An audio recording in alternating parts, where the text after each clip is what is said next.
আসসালামু আলাইকুম। সুপ্রিয় শিক্ষার্থী বন্ধুরা, তোমরা যারা বৃত্তির প্রস্তুতি নিতে যাচ্ছ, তোমরা জানো তোমাদের বাংলাতে ৫ নাম্বার থাকবে এমসিকিউ।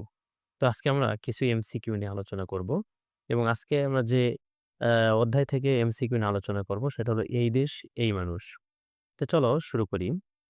দেখো ১ নম্বরে কি বলেছে? রাখাইনদের উৎসব কোনটি? রাখাইনদের উৎসব কোনটি?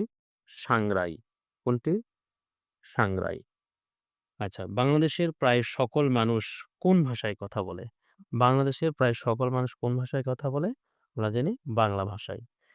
রাজশাহী ও জামালপুরে কাদের বসবাস? রাজশাহী ও জামালপুরে কাদের বসবাস? সাঁওতাল ও রাজবংশী। হ্যাঁ। বাংলাদেশের কোন বাংলাদেশে কোন ধর্মের লোক বাস করে? বাংলাদেশে কোন ধর্মের লোক বাস করে? মুসলমান, হিন্দু, বৌদ্ধ, খ্রিস্টান ৪ ধর্মের মানুষই বাস করে। এরপরে দেখো বিজু কোন জাতিসত্তার উৎসব? বিজু কোন জাতিসত্তার উৎসব? এটা হলো বিজু কাদের? চাকমাদের। কারা আমাদের খাদ্য জোগাতে কাজ করে? আমরা জানি কৃষক। Easter Sunday, Easter Sunday, Easter Sunday এটা কাদের উৎসব? আমরা জানি এটা খ্রিস্টানদের একটা উৎসব। আচ্ছা, দেশ কার সাথে তুলনীয়? আমরা জানি মায়ের সাথে। বাংলাদেশের জনজীবন কেমন? বাংলাদেশের জনজীবন বড় বৈচিত্র্যময়। তো দেখো ১০ নম্বরে কি বলেছে? চাকমা ও মারমা জাতিগোষ্ঠী বাংলাদেশের কোথায় বাস করে? পার্বত্য চট্টগ্রামে। চাকমাদের উৎসবের নাম কি? চাকমাদের উৎসবের নাম কি? বিজু।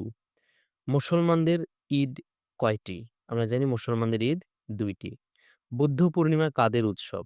বুদ্ধ পূর্ণিমা খ্রিস্টানদের, জৈনদের, হিন্দুদের নাকি বৌদ্ধদের? অবশ্যই কাদের হবে এটা? বৌদ্ধদের হবে।